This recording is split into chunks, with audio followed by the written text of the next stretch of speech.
basically building a community online, which is a really beautiful aspect of society. So I think that you can certainly make a difference in your own communities by helping your neighbor and getting to know your neighbor. But then also, I have a community of people as far away as Australia.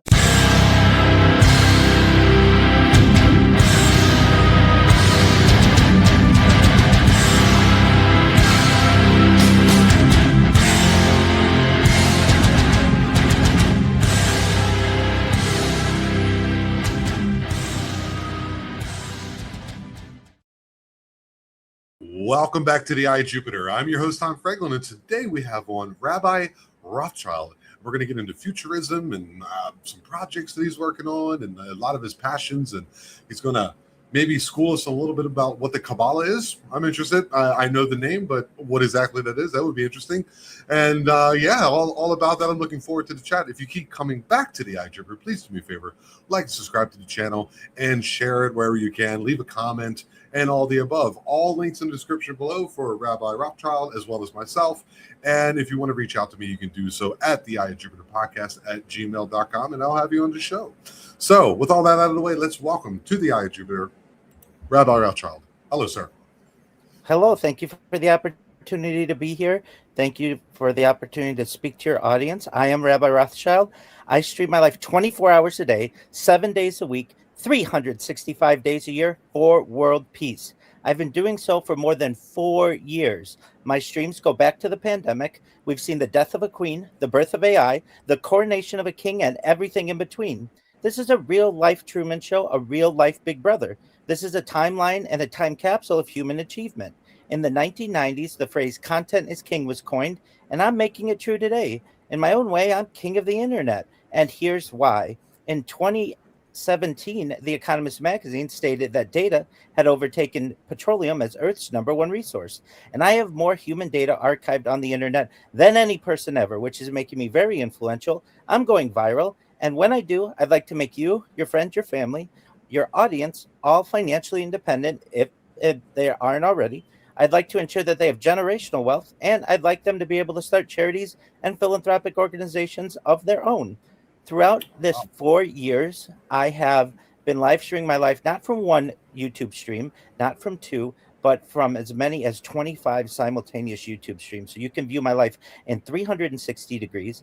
I eat on camera, I sleep on camera, I talk on camera, certainly I teach on camera. I do some IRL streaming. I've streamed as far north as Santa Barbara, as far south as San Diego, as far west as the Pacific Ocean, as far east as the desert and mountains. I've streamed in Beverly Hills, Los Angeles, at Disneyland, really everywhere in Southern California, and have just really done my best to archive a human life as best as possible for the last 4 years, and I'd like to do so for the rest of my life. Okay. And to what end? For what purpose, Rabbi? Why are you doing this? What is your calling? World peace. I want to show the world that we're all not that different, that we are 99.9% the same DNA, no matter what your background is, your race, your color, your creed, your religion, that we have much more that unifies us as a species than that which divides us as a species. And Beautiful. it also gives me the opportunity of a platform to be able to promote world peace. When I was a kid, people talked about peace. There were movements in the 1960s, the peace movement, and those have somewhat fizzled. And I would like to give them a resurgence. I want the world to see that we have leaders in the peace movement and in general pacifism.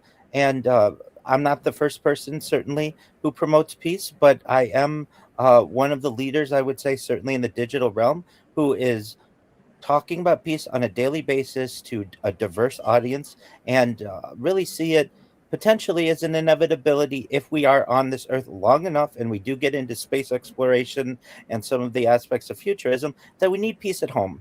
If you study colonial civilizations, when they would do exploration, generally they needed to have peace in their home country before they could do any serious exploration, because if they didn't, they couldn't focus on the resources that are needed. And Earth is very similar. So for those out there who may have some negativity towards the world peace movement, I see it as an inevitability so long as we continue advancing and evolving as a species. Fantastic, fantastic. I love I'm sure we might have a different style approach on it, but I do agree with you. And I always felt that to achieve world peace, one has to look within, and when one can reach peace and love within, instead of looking outwards towards others to make them do something they may not want to do, that if you do that yourself and become peaceful, and everyone were to do that, it instantaneously changes the world in which we live in. So you asked me to, I'll say it a little bit, let's break down the fourth wall a bit here. You said you wanted to talk to me about futurism. Tell me what it is, and what would you like to talk about? Absolutely. It's a study of the future. Just like we have historians who study the past, there are futurists, and I include myself in this group of people who not only have had our eyes on history, but also towards the future. So, topics that I really like to discuss are things like antimatter, anti gravity, faster than light travel, faster than light communication, telepathy, telekinesis, teleportation, things like space tourism, space elevators, terraforming of other planets, things like interstellar travel, Santa Claus machines. People may not know what a Santa Claus machine is. This is a That's me. replicator that you would see in Star Trek. Essentially, it's a 3D printer that's Oh, connected to all of the world's, all of Earth's, the periodic table of elements. So you can create not just things like out of a 3D printer that are plastic, but anything that you would want, including living and inanimate objects. I like to talk about realities that affect us in the here and now. Things like de-extinction. People don't know this, but the first successful de-extinction has already taken place. And I may want to preface by saying de-extinction is essentially bringing back a species that was once extinct or hybridization oh, of okay, such. And okay, yeah. so the first successful de-extinction took place in the year 2003 with the Pyrenean ibex, which was a goat located in northern Spain, southern France. Fast forward to the year 2021, a company out of Dallas, Texas is founded known as Colossal Bioscientific. They've made it their goal that within the next 2 years, or by the year 2028, to reintroduce the woolly mammoth into the Arctic Circle utilizing Asian elephant surrogates. I just think this is a mind blowing goal, and it's not being discussed enough. And I do my best to feature topics such as this on my streams. Additionally, Colossal made headlines recently with their direwolf project, where they were able to create hybrids of direwolves. And following the reintroduction of the woolly mammoth, they want to reintroduce the Tasmanian tiger, followed by the dodo bird, which I just think is a really exciting goal. Wow. You're, Moreover, go ahead.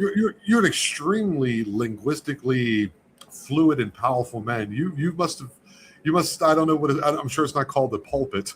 I'm sure it's not what it's called, but I'm sure you speak with people all the time about many subjects. You are very, very linguistically powerful. It's incredible. Well, thank you. Yes, generally it'd be called the Bema within Judaism. There are some Okay. other discussions of what it would be called, but generally, I am a humanist as much as I'm anything as a futurist or a transhumanist, and I want to give your audience the resources. And let me say, when I say I want to make them wealthy, I really mean it. It's like, okay, Rabbi, how are you going to make us wealthy? Well, as I've previously said, data is Earth's number one resource, and I have more data archived on the internet than any person ever.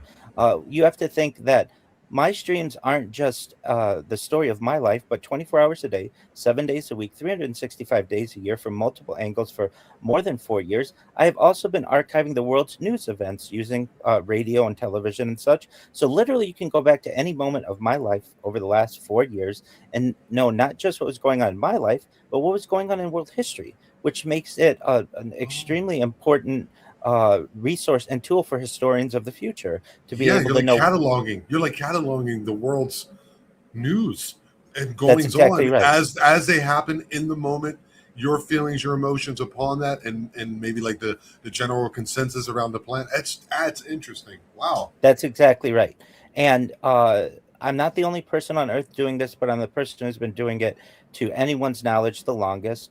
So I've been doing it more than 1,700 days or so. I've known of other people who have done it for like a year, which is really great.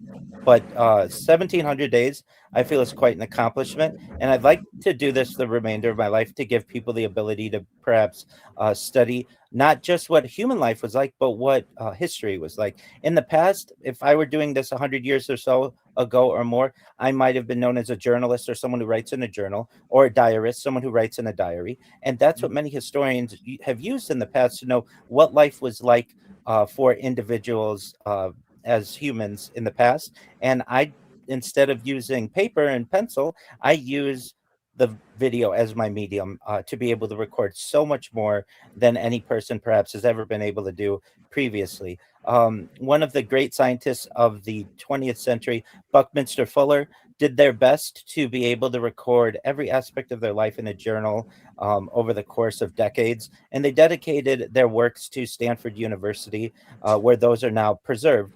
And I feel instead of giving them to one organization, which is admirable, why not share it with the whole world? And that's why you can view my streams 24 hours a day on YouTube. They're free. I don't ask for donations. I don't want donations. In addition to being a rabbi, I'm a certified project management professional. I've successfully launched apps on the App Store and Google Play, which has given me some financial independence to be able to have this project and be able to see Nice. it through for years, and I'd like to continue to do that. Moreover, so how are we going to make money on this? Really, I'm going to be able to monetize the data. And in terms of like how much data are we talking about? I have more than 100 times more data than PewDiePie and Mr. Beast and any of your other favorite YouTubers combined. This is huge amounts of data. It's about 100 years of data at this point because I'm live on so many different streams over the course of so many different years. Moreover, not live just on YouTube, but I multi-stream. So right now I'm live on over a dozen Twitch accounts. I'm live on Rumble accounts. I'm live on Twitter. You name it. Essentially, if you can live stream there, I'm doing so. So even that becomes more and more data that I'm creating. So I think we're going to be able to monetize this data and create essentially a giant fund of 501c3 for the people who've helped me along the way and who were involved early in the project, people who have helped to promote me, people who have just connected with me. What we're going to do is be able to essentially very quickly have all of the data, be able to generate interest, and to be able to give back to the people who have helped. And then, moreover, I think I'll be able to help people in other ways as well by being a spokesperson. Since I live stream 24/7, I think I'll be able to wear brands for 24 hours a day, unlike any influencer in the world, almost like an F1 driver with just brands all over me, because I'll be exposing my audience to what I wear constantly. Additionally, I think my social media will be able to be monetized in a way much more than it is now. I have more social media in addition to more data archived on the internet than any person in any known person in history. I have over 100 YouTube accounts, over 200 Instagram accounts, over 500 Twitch accounts, over 1,000 TikTok accounts, over 2,000 Twitter accounts, over 5,000 Blue Sky accounts, and over 10,000 Kick accounts. And when people find out about this, I really mean it. This has the opportunity to be the biggest event in global history. It's going to be a treasure hunt for the world to be able to discover not just what I've done, but what has gone on since the pandemic. Those are just a few ways that we're going to be able to monetize this. And I want to give people the resources to be able to extend their life. So things like oxygen therapy, human growth hormone, stem cells, cryonics, cryogenics, cold shock therapy, perhaps blood transfusions, red light therapy, testosterone replacement therapy, peptides, nootropics, whatever it is, to extend the average human life expectancy in the Western world from age 80 to age 100 to 120. And I want to do this all with people's consent. If you don't want this, you just want to die a normal age, I'm absolutely fine with that. You would be considered probably in the future to be one of the last remaining types of Homo sapiens. And we're really moving towards or evolving towards a new type of species that may be able to reverse age and at least either delay death or prevent it altogether. And that really gets into transhumanism.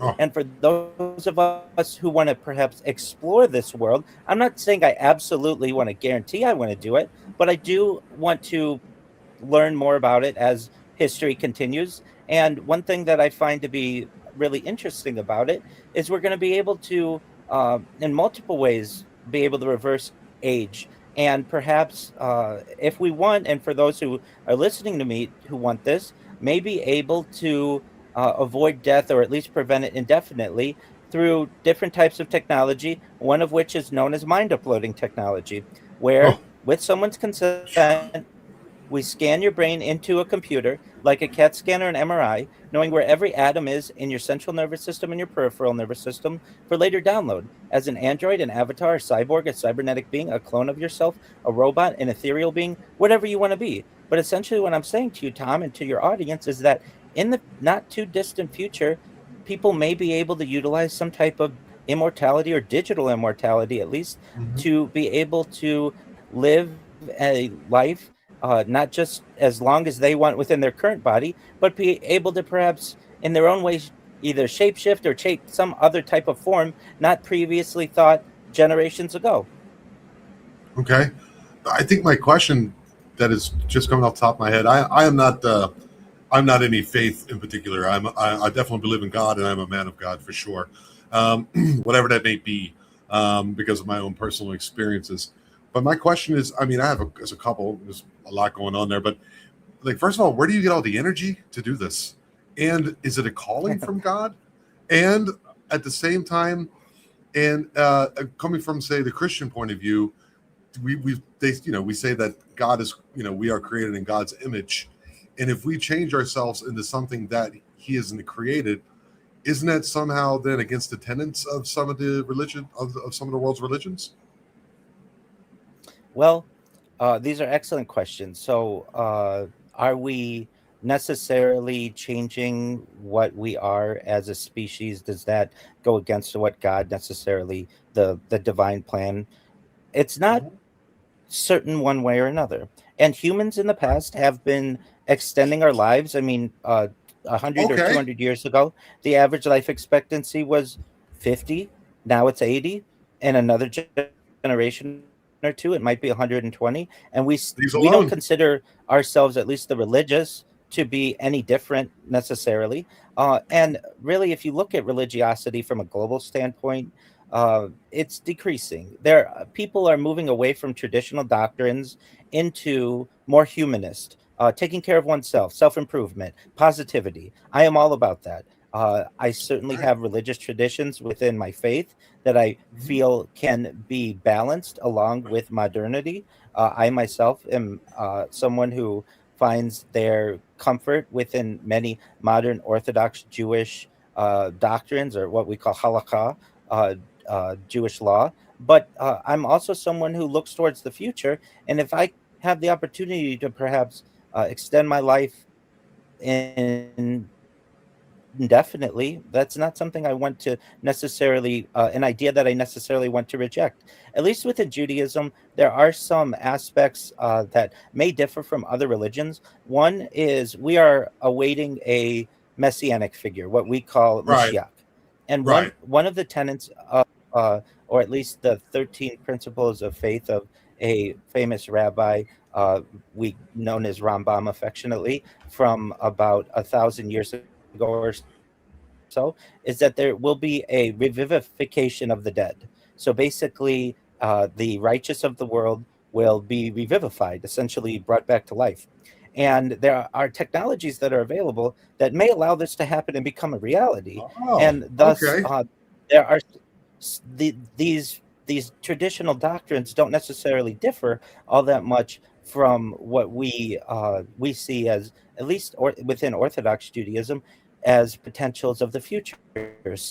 So there is a meld, I would say, that we are seeing, and none of what I say necessarily contradicts anything from an Orthodox Jewish point of view. In fact, it may be seen as progressive, or perhaps some might call it post-Orthodox, and that's absolutely fine. I imagine the Jews, if we want to consider of 1,000 years from now, we'll have many questions that arise that we're not currently able to necessarily even perceive. But like one of which would be, what do you do when you start space tourism and you get into orbit? Do you in your day, you're going around the Earth maybe 15 times a day as opposed to once a day? Right. How does this change our schedules? How do we keep kosher in a future world where we have lab grown meat? It's a great question. Is the electric car allowed on Shabbat because there's no combustion? What Mm. if everything's pre programmed? and you just basically have a Waymo that picks you up. Is this allowed? These are questions that we currently within Orthodoxy don't have a single philosophy on. It's evolving, and Judaism has evolved throughout our 5,786 year, as long as we've seen the world existing, and really the 3,000 years that we find ourselves as a people. And so we're going to continue to evolve. I'm someone who certainly studies the 5,786 years of our traditions, going back to Adam, but even perhaps before then, whatever we want to consider antiquity and our evolution as a species. But I look towards the next 5,786 years and what we're going to do, because you never know, that might actually affect us if this transhumanist idea is actually a thing. That In was, terms of, in, that's fantastic, man. I love that. I love that point of view. It's not excellent. exactly one that I hold, but I put it this way. I accept it and I embrace it because it answers a lot of questions for me. And I think it's a beautiful thing to say. I knew it was 5,000 something years, but thank you. 5,786. Good. That was awesome. Thank God. That's correct. That was, yeah. Absolutely. Most Yeah. Fantastic, man. I love that. I love that. most Please certain. continue. You're on the roll, And there, buddy. You're on the roll. thank you. And for those of us in the secular world, or more perhaps progressive ideas of history, some people consider creation to be each day could be metaphorical, that each day could be a billion years or whatever it is. Whatever helps you sleep at night, I'm fine with that. I'm about uniting people. I'm not Yes, about, sir. I understand that these were texts that were put together as best as possible by people of the past. I recognize that the Bible, at least, is not a is not a history book. And what I'm doing is basically creating a history book with the live streams that I'm doing. So some people may say that it's a compliment to the historical text that we have. One question that you asked was, do you find this to be a calling? And I can't say that I necessarily in the beginning thought that this was my calling. I really figured if I did this for like 100 days, I'd be viral by then, not recognizing how much competition there is for people to find out about a project and such. But it is my calling. I don't know if I consider a religious calling or just a humanist calling, but I am a leader within the world peace movement. And not just world peace, but I want to see an end to world hunger through the use of technology, such as agricultural drones, floating greenhouses, saltwater greenhouses, hydroponics, vertical farming, cloud seeding. I want to see an end to world thirst. I'm sponsored by a cryptocurrency, which is another way that perhaps we'll be able to make people a lot of money in the future. It's worth tens of millions of dollars. And one of the things that we do is we build wells and water towers in developing nations such as Nigeria for the benefit of the less fortunate. Additionally, I'm an advocate for the Life Straw program, and most importantly, desalination technology, where we pump Oh yeah. Earth's seawater onto land to make it drinkable. And I feel like if this technology exists and we can educate people about it, there should never be a need for thirst or hunger in the world within a generation or two, and there should be no need, or we should be able to eradicate droughts. And just in general, there are realistic possibilities to be able to stop some of the heartache in the world, and I want to be an advocate for good. And so if I have dedicated my life to that, so if we consider that a calling, absolutely. Beautiful. I'm an Beautiful. advocate for a lot of things, though, and certainly the futurist movement, certainly the pacifist movement, the world peace movement, ending world hunger, ending world thirst, whatever it is. If I see it as a positive to be able to impact humanity, I'm all on board, and I do my best to give that topic a spotlight somewhere on my streams. That's just a beautiful thing. I mean, I don't know if science going to be able to, science or technology is going to be able to fix everything. I think a lot of things has to be fixed within the human heart and perception, and seeing that every time you see anybody on the street, just imagine them being you as a child. And if you can do that in the way you would want them to speak to you, which is the golden rule, basically, I think things could be That's right. a hell of a lot better. It's just that when I live in a place, I live in Mexico. Okay, so and I live in the poor part of Mexico, which is the southern part on the Yucatan Peninsula, as everyone knows. And you to see the way in which people being poor and how it affects who they are. There's two effects that I've noticed, and there's two extremes I've noticed that people are very reaching and grasping at all times to try to make sure that they eat. And there's a lot of negative consequences to that. What I've also known is that people who have a little will give what they have to people who have none because they know what it's like to have nothing. They're people who are very genuine and generous. Excuse me, that's the word I'm looking for. And coming down here after being in Europe for 20 years, I wasn't. I was pretty close to being broke poor, but through meeting people and the kindness and generosity of people down here, you see the world and you see the consummate complaining about what people don't have, from people who have a lot. And it kind of bothers me sometimes. And I think sometimes people need to like kind of step outside of their own purview, whether you're, in Brooklyn, New York, or, in the middle of Oregon or here in Mexico or wherever you are, and kind of see the world through a lens other than the one you were born with. And I think you would have a lot more compassion for everybody involved. And I just hope I don't know what it's going to be. I don't know how it's going to work because you can see right now, and I'm sure through your 24-hour live streaming and all your multiple platforms, that I believe there's a concerted effort to create division, and you are doing the opposite of that. So, what else, what can I be doing and we be doing to make this world a better place? The first thing I've been able to do is create this platform and just try to give people like you, yourself, a voice. People who have seen monsters. That's what basically my show is about. Who have seen these things and they kind of like had to, segregate themselves from society because of being name calling and things like that. But I guess my question, Rabbi, is what can we be doing to make the world a better place to your eyes? Well, first and foremost, you're doing it. You're giving people a platform to be able to discuss positivity or share their stories. You are opening up conversations instead of quashing them. So, much respect to you, Tom, and the Thanks, sir. platform that you're giving people. Absolutely. From my perspective, I ask people to just whatever they do. I don't want their money. I just want them to tell friends about what I do. In terms of their own lives, I find the best thing that they can do is meet their neighbors, meet their community, volunteer, help yourselves at home. It's always important to be able to, if you can write a check to some charity, that's great, but you never know where that money's going to go.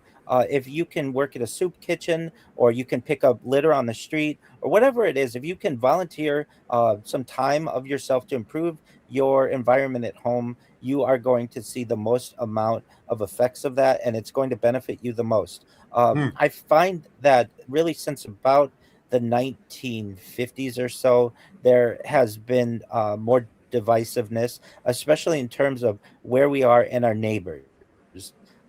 I'm an advocate for a campaign to just meet your neighbors. Many people in suburbs live near people, and especially suburbs, but urban areas as well, and they never meet the people near them. They may live there for 7 years or 17 years or 27 years, and they've just never gone and talked to that person either next door or on the corner or whatever. Hey, I see you all the time. How are you? Would you like to come over for dinner? Or do you want to watch the big game on Sunday or whatever it is? Connect with the people in your community. It's exceptionally important. Some of the things that I do on my stream to be able to perhaps improve people's lives as best as possible is I give people an open invitation to my Discord, which is discord.me/rabbi, to be able to connect with me 24 hours a day. So I have a pastoral role where I help people through tragedies in their lives. I help people with advice in employment or relationships. We certainly address religious questions, some diplomatic questions, certainly topics like the future and the big what ifs of the world. And really, being open is really, I feel, an important aspect. We don't necessarily need to. If we're online, it doesn't necessarily mean that we have to be any less social. There are platforms like we're utilizing right now in a podcast form, but also like Discord or going live in your whatever region you may be, or whatever your preferred streaming platform is, to be able to connect with people and make a difference in people's lives. And I do my best to do that. I have thousands of people in my Discord. I have some people who live alongside me 24 hours a day. They know what I'm doing. They think it's really great. And they've asked, hey, do you mind if I live with you in your stream? Absolutely. So I have people who have been there for years are there 24 hours a day. I have some people who come in who just want to be there and sleep. They just want to feel that they're not alone. I'm there for people as much as I can be, and we're basically building a community online, which is a really beautiful aspect of society. So I think that you can certainly make a difference in your own communities by helping your neighbor and getting to know your neighbor. But then also, I have a community of people as far away as Australia, certainly Asia, other areas of Oceania. Africa is a big one, Europe, and then of course the Americas as well. And just depending on the time of day, I know people's schedules pretty well, and I know who's going to be coming in, and we check in with each other. And it's a really beautiful community that I feel I've been able to create in a digital form. And I do my best within my own community to make a difference as well. However you feel you can improve the world, everybody I feel has their own, whatever you want to call it, calling, or their own mission, whatever it is that they like to do. And if that means that you like to play video games, that's great. Treat people the way you want to be treated while you're interacting with them online. Um, those are just some of the basic Yeah. tenets of being a human. Certainly they're religious, but they're also just common sense. And so, however you want to improve your community, I'm all for it, whether it's in a digital form or an IRL form. But just in the back of your head, if you treat others the way that you want to be treated, that's essentially the whole of the law. Pretty much. It's like I think it's a one of the things that Mother Teresa said. It's like you do little things with great love, and that's everything. That could be, planting a flower. Do it with great love and care. If you do whatever it is, I always tell people do what they want to do. If you want to be the best, shoe salesman ever, and because you enjoy that, great. But do it with love. I know that life can be hard sometimes. They're trying to pin us against each other, especially when they try to silo us into certain political ideologies about things that don't even need to be there. You know, just realize that's what's going on, and you to cut through that, to do little things with great love. I think that's the best way to go about it. My personal opinion. That's absolutely correct. And I want people to be able to see that we could go one of two ways. The first way is the continual division that occurs either between right and left, man and woman, black and white, Rich old and and poor. young, whatever it Yeah. is, rich and Hmm. poor, most certainly. And then we can continue to be divided, whether it's on what sports team you like, or what sport you like, or what state you're from, or what country you're from, or just between regions Yes. or neighborhoods. This can continue to be dissected almost indefinitely, to the point where there is no unity that people are finding. So, what's a good example of this? I see it happen a lot within people's ages. So, we have like the silent generation, and then baby boomers, and then we have I guess we had the silent generation. The greatest generation generally have moved on, but then we have baby boomers, Generation X, millennials, Generation Z, or whatever we want to consider, and then Generation Alpha and Generation Beta, et cetera, et cetera. And there's division that is purposefully created almost to say, oh, that's such a boomer take. Yeah. Well, Yeah. that's just basically rejecting someone's opinion based on their age, which in its own way is discrimination. And the same way was done generations ago when people would say, "Oh, that's such a hippie thing." When people would make comments or something when they were trying to perhaps promote progressive ideas. And I'm someone who is I'm against ad hominem attacks. Ad hominem is a Latin phrase that means against the person. So what do I mean by Right. this? Don't say that's such a boomer take. You can address the comment of the person in a way that has logic, and perhaps you can, in a strategic manner, be able to give your opinion counter to whatever it is, but do not reject somebody because of or don't personally attack them. We hear these things all of the time, whether someone is anti something or pro something or pseudo something or whatever. We reject them Yep. by labeling them, and I feel this is a terrible way that society basically argues. A much better way is to argue against the idea, but not use a personal attack against an individual. So I'm against ad hominem attacks. Another thing, this is just a general philosophy that I have, is that nothing is debunked. You were talking about some of the people who you have on and some of their things that they experience. I am someone who is a scientist at heart, and I feel that we can always learn. So we should never feel that the science has ever settled on anything or any idea is bunk or debunked. We can always go back and readdress certain topics or whatever they may be, because throughout history we have seen topics that were once thought of as completely debunked to be actually true, whether they be the lead lining of the aqueducts in Rome that was causing major health effects of the population, or whether it be the the once rejected idea of the Earth revolving around the sun, or whether it be Geocentrism. just Yep. washing your hands in a absolutely in a medical as a surgeon. This was once a rejected idea, and scientists or doctors were told that the at the time the science is settled that it makes no difference or whatever it may be. And to me, there have been a lot of times when humanity got it wrong. And so, from any aspect, we should continue to never reject any idea completely. We may not find it to be what we want to follow, but we should recognize that in their own way, all ideas have some value, and don't reject people based on necessarily how you view them. You can certainly argue their point individually, and this goes back to our point of how we're being divided. Mm.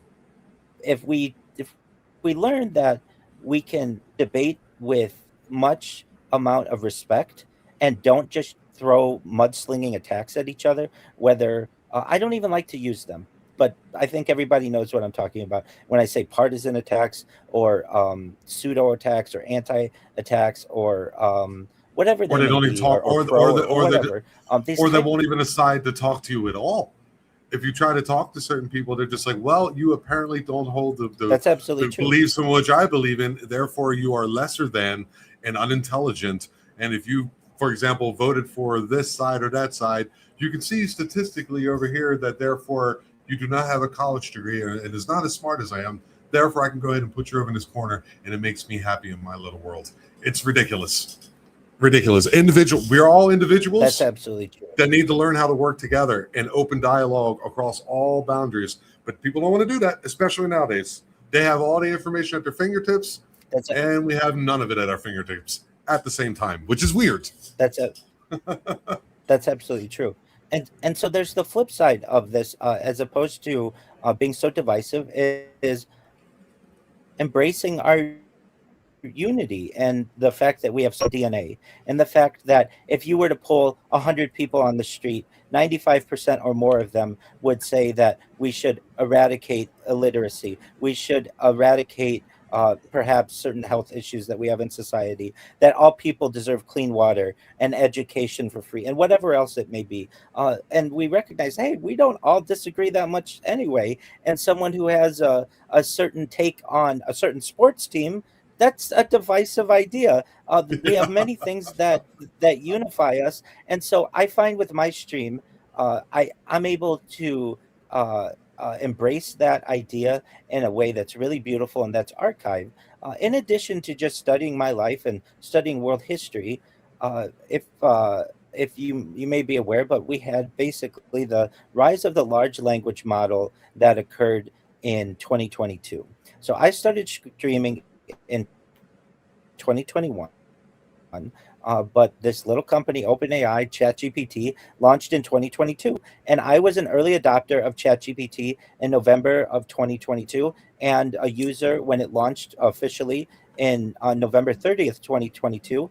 And so I have basically an archive of what life was like during the pandemic before Wow. AI had such an impact on our daily lives. So I basically have like the before time and now the way in which, or the ways in which AI has impacted our lives, and everything from the jobs that it's replacing and the competitors such as Gemini and Claude and Perplexity and Meta AI and OpenSeek and all of these other Claude, you name it.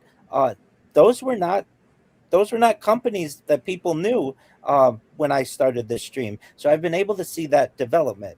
Moreover, I am the largest human example for AI to be able to create its models, which makes me a very important individual. Basically, not just what I do on stream from what people may interpret, but what AI can interpret my micro behaviors, my sleeping patterns, my biological aspects, such as my hunger patterns, my blinking patterns, my speech patterns, my behavior. This is extremely valuable information. We're going to be able to study my life over the course of years as I age, and we're going to understand much more about how humans age just based on having so much human data that I have. This information is a unifying aspect for humanity to recognize that there's one person out there, no matter where you are, no matter what your background is, who you can essentially watch and have a portal into life 24 hours a day, 7 days a week, 365 days a year. I'm unlike any influencer you'll ever meet. All other influencers that you have on the internet all basically stop their streams at some point and go have their private lives. I've opened my entire life to the world. People can connect with me, people can observe me. I get some people who tell me, uh, and eventually they overcome the anxiety, but they'll say, Rabbi, I've watched you for years, but I just never had the courage to be able to come and meet you and see who you are and what you do. And there, the 99% of all people I meet on the internet are extremely kind and respectful and are very positive about my project. Those who are negative um, are really either don't understand it. They haven't even really given me an opportunity to speak about it. But when they do, I win those people over too. And Right. it's with topics like futurism. These are really interesting aspects about extending human life and such. And if I may, I'd like to talk about some mega projects that affect you and the people where you are Absolutely, my friend. and Absolutely. will Please. affect Yeah, far humanity away, in the buddy. future. Excellent. So things like a Bering Strait tunnel. What am I talking about? A tunnel that is 51 miles or so across the Bering Strait under the sea of the North Atlantic and Southern Arctic Ocean, connecting Asia to North America.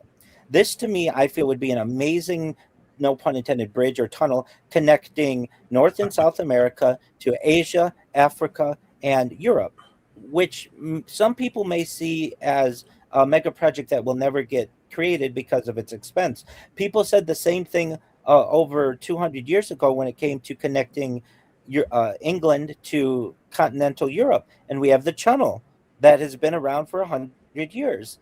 Um, Another aspect that I feel will be very important to the development of humanity is completing the Pan American highway system. Oh, So this is basically the ability to drive from Alaska to the very tip of Tierra de Argentina or Fuego. Tierra, Chile, yeah, Tierra de and Fuego. Mm-hmm. Tierra de Fuego. that's See? exactly right. Yeah. But the That's problem is exactly the right. the And Darien Gap. The Darien Gap is really difficult to get through. absolutely. Oh, Tom, Yeah. absolutely. So that's about 90 miles. So shout out to Tom and just the knowledge of this. Yes, absolutely. So the Darien Gap is a 90-mile area of dense jungle that is in southern Panama and northern Colombia. And basically is run by gangsters or cartels or whatever you want to call it, who force people to be able to take ferries or basically other ways to be able to transport items from South America to North America or North America to South America, and it's just 90 miles. And so if we could clear 90 miles of dense jungle there in an environmentally friendly way, I'm all about the environment, and we only have one Earth, and we need to take care of it. If we could clear that 90 miles with even just a small highway system, Yeah. and be able to build a Bering Strait tunnel, you'd be able to drive essentially, depending on the height of the Amazon, but really from Buenos Aires to Paris, or from Rio de Janeiro to Cape Town, or from New York City to Moscow. These are realistic possibilities within the next century or so.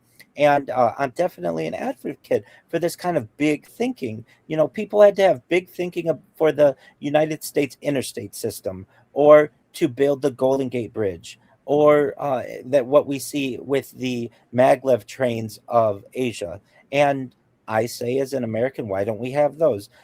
Certainly within California, we've been debating this for 30 years, and it's always stuck in something. We need leaders to move these projects forward. I'm a certified project management professional, and I certainly understand when projects are stalling, and many times they fail because of a long enough stall. We need people to push these projects through, advance the ball.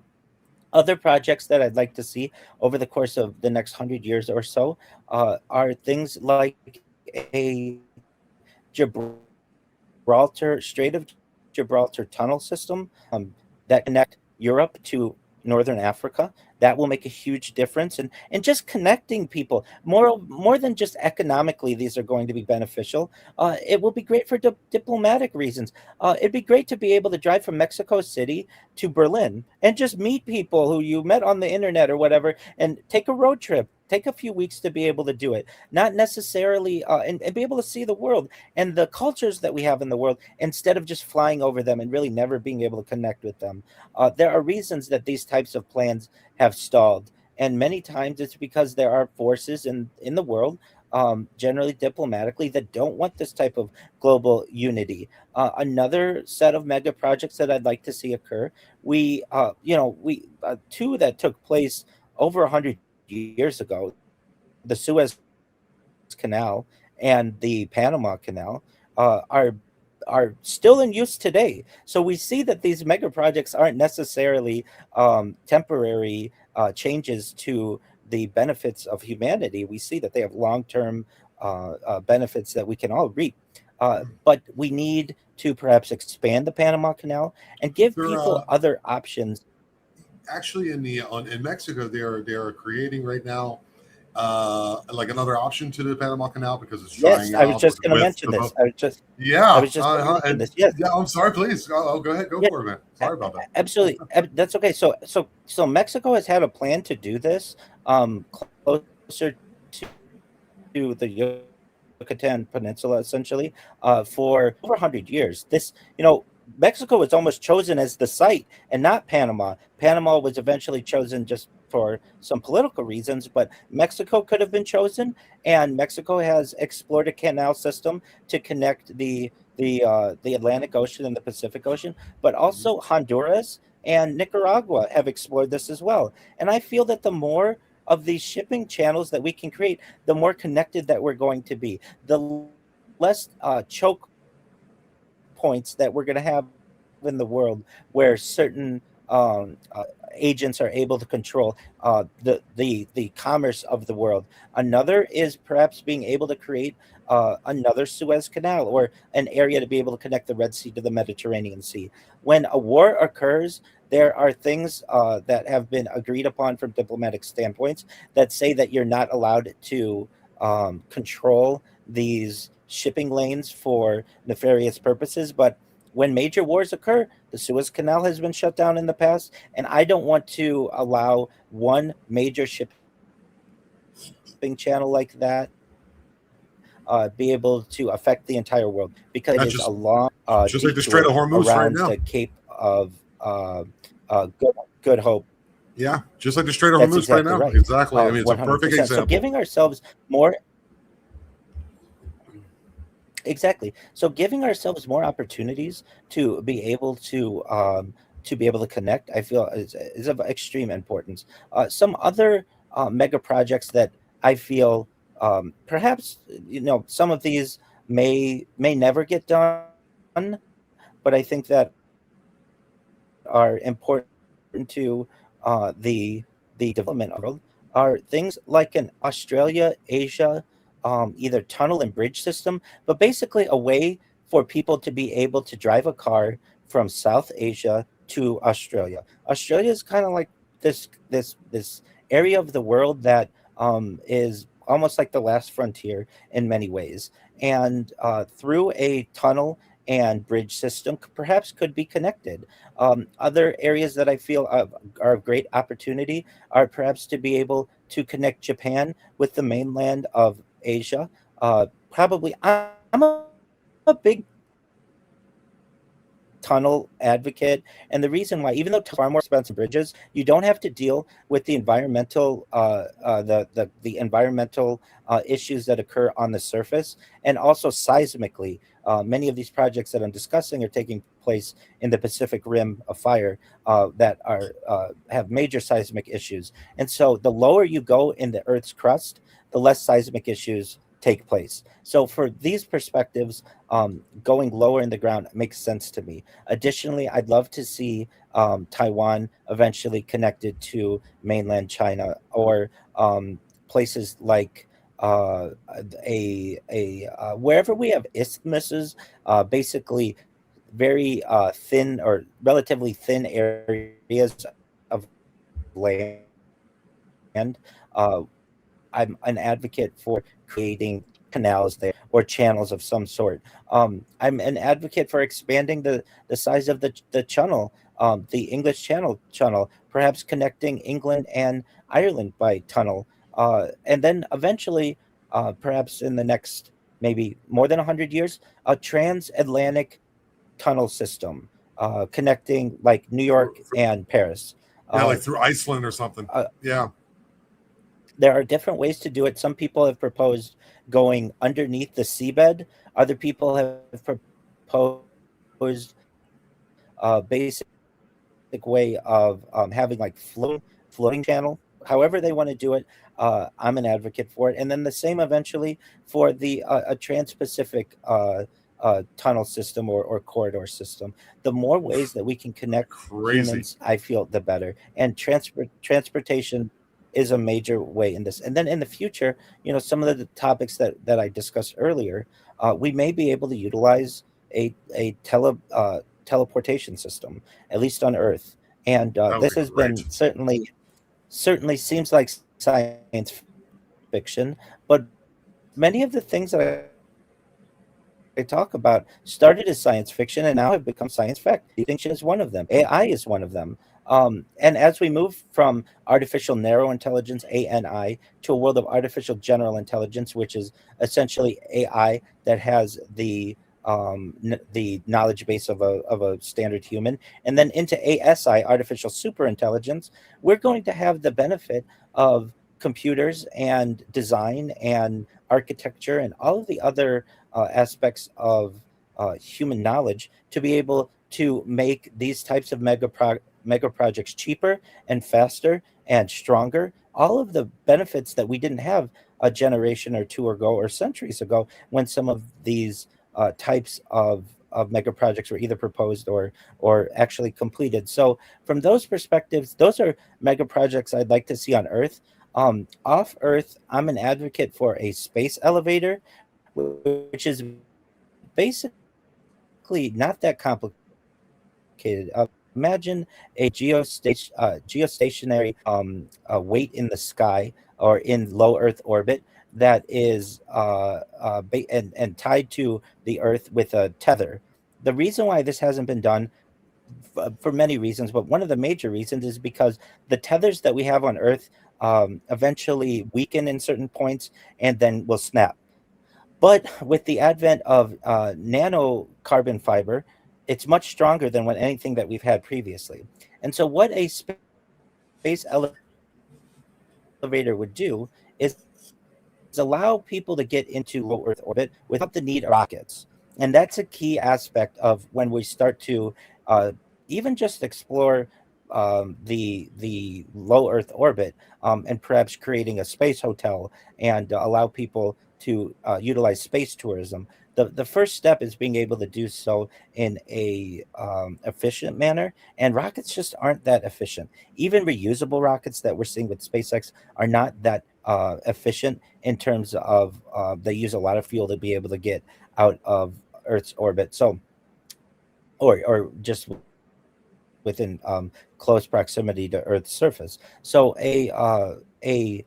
um, a space elevator has been proposed, and this also will help us to get supplies into space in an efficient manner. So these are some of the things that I anticipate over the course of the next 100 years that we may have, that people really can either get excited for, or they I think that they will affect them. The people who hear this may say, "Well, Rabbi, all of that sounds really great, but I'm just an average person working my 9 to 5 job, and I'm not in that 1% who can afford any of this." And what people don't understand is, according to the World Bank, to be part of the 1%, you need to make $33,000 USD a year. And many people who are watching this may say, "Hey, I make that. That's not that much money in comparison to some people. It may be, but to other people it may not be." But if you have access to a computer and a smartphone and the internet, and you're able to watch this or listen to this podcast, there's a chance that you're in the top at least 5%. There are many people in the world who have never used a smartphone before, or have never seen a computer before. So you must consider yourself extremely fortunate for with what you've been blessed, and that some of the technologies that I discuss may be less science fiction and more science fact. And with that, other things that I anticipate that we'll be seeing over the course of the next 100 years or so, these are we could certainly get into emerging technologies with AI and such, but I think that things like a vertical city is a really cool idea. Basically, an entire city that's built in a building, or a sea scraper. A a think of a uh, think of a skyscraper, but it's built on the seabed. And so that opens up a lot of urban areas. If we could build on the seabed and basically waterproof different areas of a building, or a floating city is another really amazing opportunity that we may be able to see. Flying submarines. Why can't we have flying submarines? People say, "Well, what about the flying car first?" And my argument to that is, we already kind of have the flying car with the helicopter. Helicopters are, in their own way, a very similar type of technology that some people may not realize are very similar to the flying car. Other things that I think we'll be able to perhaps anticipate in the future, computers, the quantum computer. We don't know what the quantum computer may be able to do to be able to help us as a species. Thinking about computing that could crack all of the world's passwords in a second, or all of the world's cryptocurrency smart phrases in a moment, seed phrases, I should say. That's going to have major aspects, a major impact on society. So those are some things that I think we can anticipate. Other things, different kinds of some people may say, "Oh, we have atomic clocks," but there are other kinds of clocks. There are nuclear clocks, there are astral clocks. Getting our time down to being very accurate is really important, especially when you start to do long-term traveling into space and such, which within a millennia I imagine we'll be doing, and perhaps sooner. Other things that I think that we might be able to utilize are certainly asteroid mining, and things like a skyhook. If people don't know what a skyhook is, it's basically a momentum exchange tether that would reduce the cost of putting payloads into space. Other things that we may find are just like a gravity engine, or gravity, something that creates gravity. So we currently, don't have something that can just alter gravity, but with advancements with with anti-gravity and such the idea of just being able to turn gravity off in a room and turn it on in a room and turn it off in a similar way to an electromagnet Mhm. might be something that we could anticipate. So these are some of the things that I like to talk about. And I know you had said at the beginning as well to just do a quick overview on Kabbalah, and I certainly would just say, for those who don't know what Kabbalah is, it's essentially translated as it can be translated in several different ways. Received is one of them. Tradition is perhaps another. But it is essentially Jewish mysticism. Now, there are different kinds of Kabbalah, but the ones that most people are going to hear about are Jewish Kabbalah, but there are other different types of Kabbalah. Many times this is occult knowledge, and it just really deals with the essence of God. And in my opinion, no one really knows. So these are interesting things to be able to explore.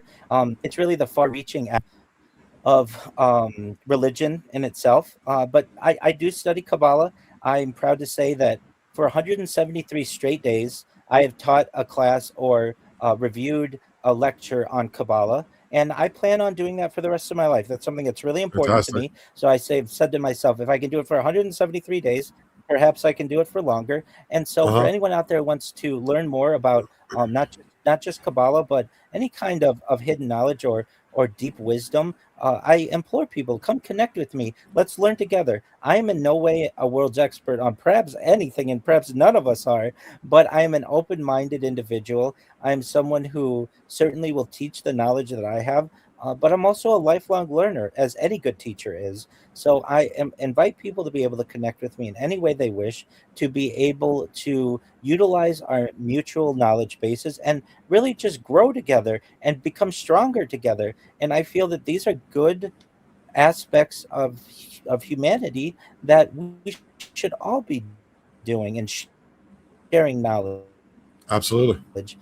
We shouldn't be gatekeepers Absolutely. that which we feel is important in society. I'm anti gatekeeping. I am about letting knowledge flow like a fountain.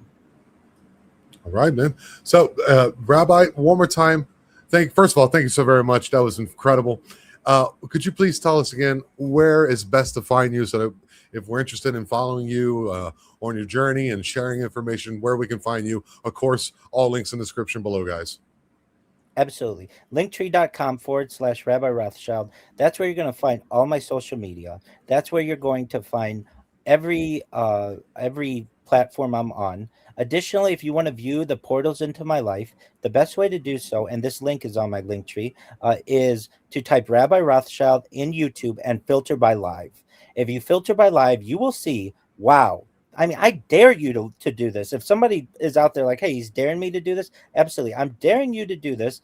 Type Rabbi Rothschild in YouTube, filter by live, and you will see me at any given part of the day live on a dozen or so different. You can read my writing at my blog, which is rabbirothschild.medium.com, and you can always connect with me 24 hours a day in my Discord, discord.me/rabbi. I'd love to learn alongside you. I'd love to grow up together. And I when I say this, I really mean it. This project has the opportunity to be the biggest event in global history. When people find out about it, there are a lot of viral aspects of it, and more than just it being a timeline and a time capsule of human achievement and human development, but where we stand in the future and what that data could mean and how we view humanity. So with that, Tom, I want to thank you so much for the opportunity to be here. I want to thank your audience for their time as well. And if anybody ever needs anything from me, perhaps you just need someone to talk to, you're lonely, you want a friend, I'm here for you. Thank you. Thank, thank you, Rabbi. That was my pleasure. Remember, guys, we are the eye. We are aware. I love you all, and have yourself one hell of a day. Later.